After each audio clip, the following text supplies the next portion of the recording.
Welcome to the Work Hard, Play Hard podcast. My name is Rob Murgatroyd, and I am a former doctor turned lifestyle entrepreneur. Each week, I interview some of the best minds on the planet on the science of achievement and the art of fulfillment. Today's episode is a mini-sode that we call Fri-Date with the Wife. In these mini-sodes, my wife Kim and I deconstruct the strategies that we've developed over the last decade to not only grow personally, but to turn our struggles into lessons and create fulfillment in all areas of our lives. Excuses are over. It's time to live. Let's dig into today's topic. All right, before we jump into this episode, I want to invite you to be considered for my Work Hard, Play Hard Mastermind by completing an application at workhardplayhardmastermind.com. So this mastermind is not like any mastermind you may have been to or heard of, I promise you. This mastermind is for 6 to 7 figure entrepreneurs that are working too damn much and aren't taking the time to have amazing experiences around the world with an incredible tribe of people. So every 100 days or so, I drop you into new experiences that are specifically designed to elevate your thinking, to give you new ideas. Look, you get your best ideas not staring at a computer. And actually, this is the way high-level people really collaborate with each other. They do it over a glass of champagne, watching the sunset in the south of France.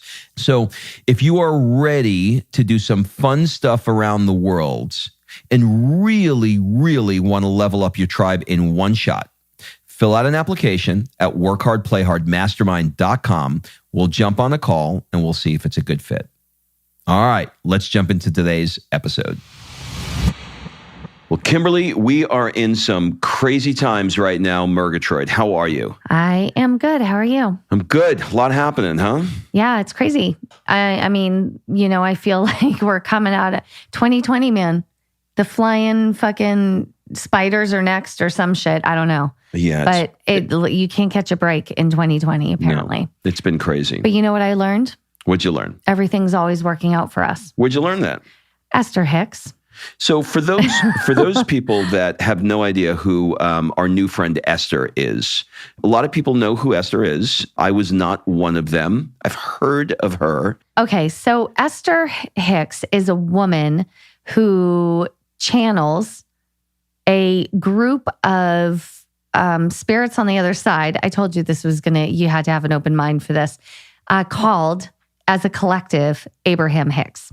Okay. I'm guessing that, if you listen to Esther Hicks, you then either become like quasi-obsessed with it because the information comes so quickly, she speaks so quickly that you can't, it's not like a one-time listening thing. It's like, let me listen to this every day for the next 10 years and I think I'll figure out the last 5 minutes. Right. It's just so incredibly compact when she's channeling and reading. The file you gave me to listen to is like the best of series. Yeah. It's a compilation. So it's like, it's like 5 2-minute segments that you're like, whoa, rewind that. Yeah. And so I remember you gave it to me and I was walking to meet you in Sofia down at the park and I was listening to it, and whether you believe she's channeling or she's just giving her own ideas, it doesn't really matter. It's amazing. And she shifted a lot of things in my mind that I really liked, like the phrase that Rob and I have adopted from her: everything is always working out for us and everything is always working out for you too. You just have to see it. Mm-hmm. Like, this is what she talks about. And if I think back through my life, and we've talked about this before multiple times, but there's nothing in my life that, even though it was like the shittiest of shitty moments, that didn't lead to something better. So I do have 100% belief in everything is always working out for me.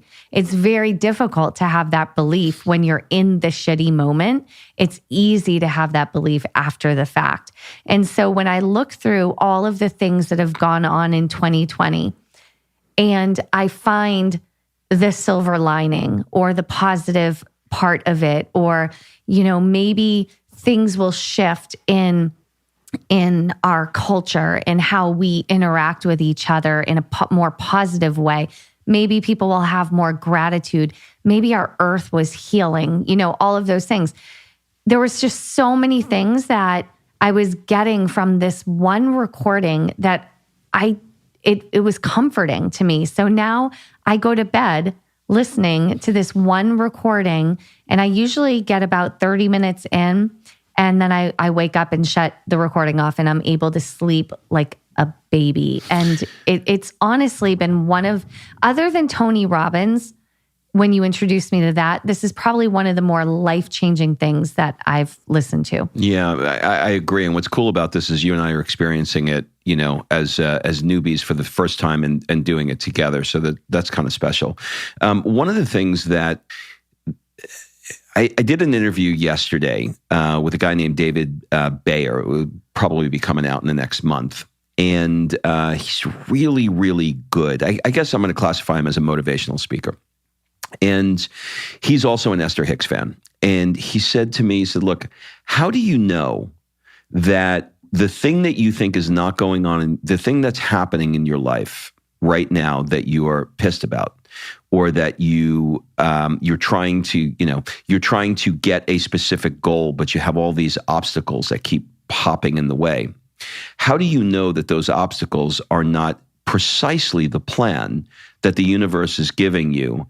And so we, using his words, we in our own arrogance believe that what is before us is not supposed to be, because we've mapped out the plan. We come up with the idea, but the universe is like, okay, if that's the way you want to do it, that's fine, but that's not going to get you where you want to go. Because I'm going to introduce you to somebody who's going to introduce you to 3 other people, who's going to meet 7 other people. On a rainy day, you're going to meet a guy with an umbrella, and then you're going to slip and fall. And when you go to the hospital, the doctor is going to be the one who buys your company for 20 cents. And how many times does that happen to us? That's literally the path. You can't. So we keep fighting and fighting and fighting, and he even said to me, even little things. He said, if you have your daughter, come into the room who's, 2, 3, 4, 5 years old, and you're trying to get some work done. She's like, daddy, daddy, daddy, daddy, daddy. How do you know that you're not meant to take a break in that second to regroup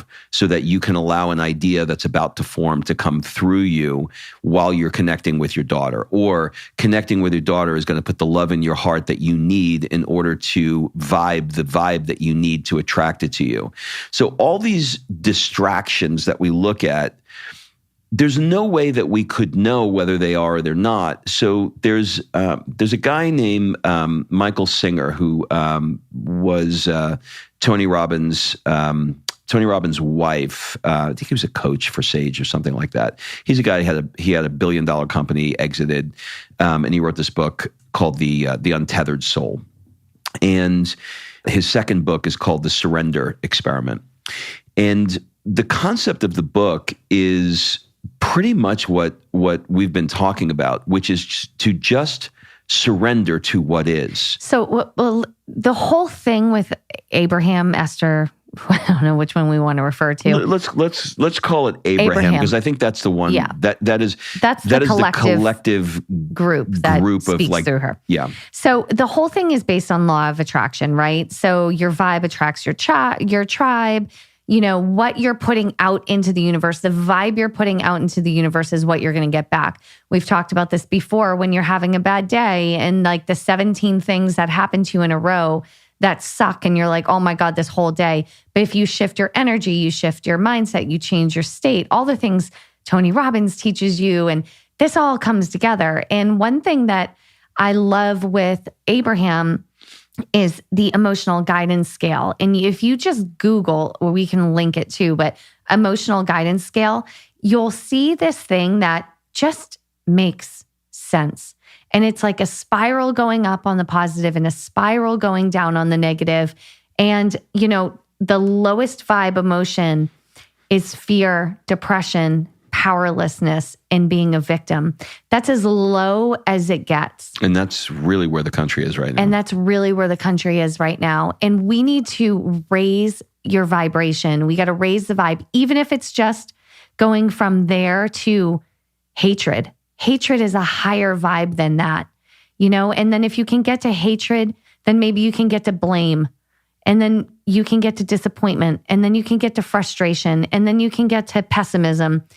But then when you hit the top of the negative spiral, there's only up from there, right? Mm-hmm. So you keep going up and you can go from, frustration to hopefulness and then optimism. And then you ride it all the way up. And the number one, the tippity top, the vibration you're striving for is joy and empowerment and freedom and love and appreciation.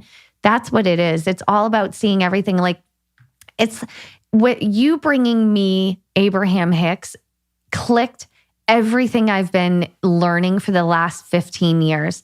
Tony Robbins, the Wallace Wattles, Gabby Bernstein, Wayne Dyer, all of them, The Secret, it literally clicked them all together for me somehow, some way.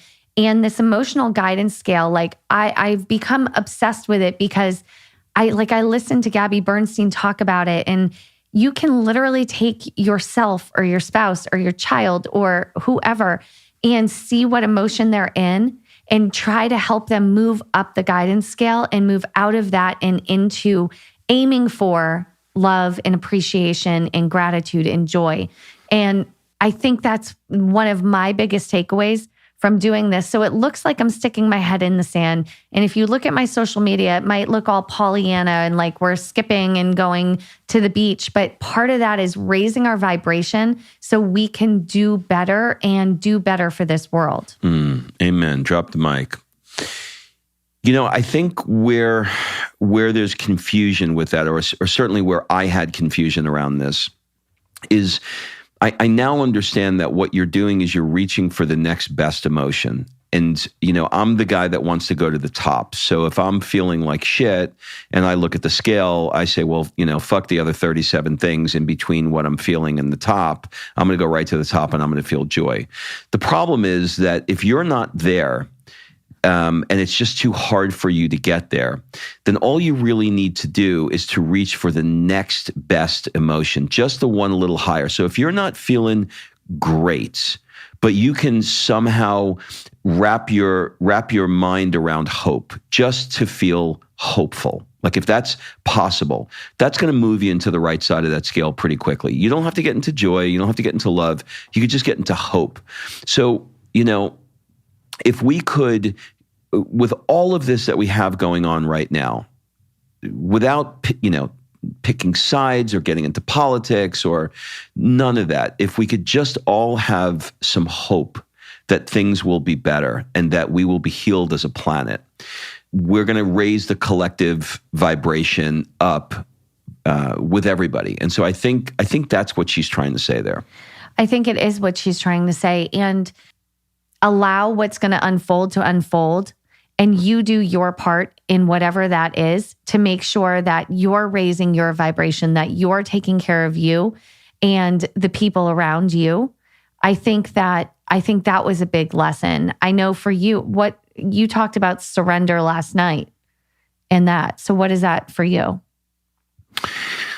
Well, for me, it's, one of the things that are really helping me with this, I don't know if it directly answers the question, but one of the things that's helping me is looking for the good feelings. One of the things that she taught us is to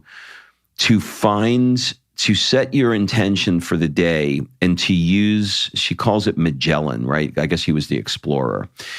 Use it as your personal GPS, how you're feeling. So in other words, if you are, I don't know, if you're going out to a restaurant or something and you look at the restaurant and you're like, this one just does not feel good to me, then don't go to that one. If you're having a conversation with somebody and you're not liking the conversation and it's not feeling good, then, politely, get your way out of it.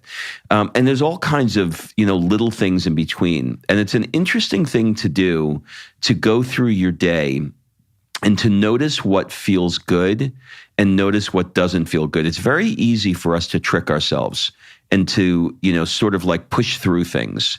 And to not be conscious of how we're feeling. And so, because I've been doing this every single morning, she says, all momentum has stopped, which means that, all the negative juju from the day before is over. It's a new day. It's a new morning. And it's time for you to look for what feels good. And, we're in a place right now where you can't really turn on the news. You can't really have a conversation without somebody without hearing a lot of things that just don't feel so good. So dragging yourself down into that rabbit hole and pit of despair, I don't believe is serving anybody. So for me, in order for me to show up to be the best person I can during this situation for my family, my friends, for my podcast listeners, for everybody else, I've got to make sure that I am not feeling bad. There's a lot of guilt in that, right? It's almost like I almost don't even want to say it because I feel like if I say it, somebody's going to say, but yeah, you know what's going on out there? And I'm like, yeah, I'm not, I live in the world. So I see it. You see it. But again, if you take any person in history that has made any change, any shift, any momentum, any progress, were they vibrating on that downward spiral of fear or revenge or anger or hatred or insecurity or doubt or overwhelm? No, they weren't. They were vibrating in hope and optimism and belief and enthusiasm. That's where they came from. They're coming from that place. So it does feel guilty. It really does. I feel guilty sometimes enjoying the beach. Today we went to the beach and there's, look, last night I was up till 1 a.m. because our daughter was in Atlanta and our older one, and we were trying to figure out if we were going to fly her out early or what was we didn't know what was happening, and I was up till 1 trying to figure that situation out. And then we went to the beach today and I take this picture of Sophia and I was like, I went to post on social media and I was like, God, I feel so guilty doing this. Mm-hmm. But the truth is, when I'm feeling fearful and scared and all of those negative vibrating emotions, I have trained myself to go into gratitude and to look for what I'm grateful for, and to see Sophia smiling and laughing on the beach. I am grateful for that. I am grateful to have that in my life, to have that space of innocence in our life. And we don't need to feel guilty for that, because the better we do, the higher we vibe, the more we can help, the more we can give back, the more we can communicate and, try to help in any way we can, Yeah, I remember you making me think of Tony Robbins when he talks about how when you're at the bottom of that scale and you are feeling fearful, the way to completely get rid of the fear is gratitude. You can't be grateful and fearful at the same time. For whatever the reason, there's like a cancellation between I don't know what the word is. It short circuits it in some way. You can't do both simultaneously. You can't feel fear and anxiety and be grateful. Real gratitude at the same time. And that I've been using myself. I've been using that to pull myself out of it for a long time. And I think that where we are right now as a country, as a world, with all we've been through in 2020, and God help us what we're going to continue to go through, I think we need to focus on pulling ourselves up that spiral and finding the next best emotion and leaning into it, surrendering our fears and our anxiety, and find the next best thing, Go for joy, go for love, see things through the eyes of love instead of hate. Yeah, I think we're going to leave it there. All right. All right? Bye. Fine. Just kidding. Have a great week, everybody. Thanks for coming into our living room tonight. This is called Fri-Date, but this is our Saturday night. We had to pull it together. This has been it's been a rough week. You can hear in our voices, you can hear our hearts are heavy. And it's just been really, really tough for us. And I'm sure it's tough for everybody. I'm certain it's tough for you too. So we are sending you so much light and love and blessings in our heart. And if there's anything that we can do for you, and if you got something out of this, share it. We'd love a little social media love. Let's make social media a little better place to be right now. That's it, everybody. See you next week. Bye-bye. All right. Thanks for listening. If you love this episode and you know someone that needs some help in either stepping up their work hard game or their play hard game, it would mean the world to me if you shared this podcast with them to help me get this movement out there. So if you like what you heard, head on over to iTunes, take 30 seconds and leave me a 5-star review, and I will be forever grateful. So until the next episode, excuses are over. It's time to live.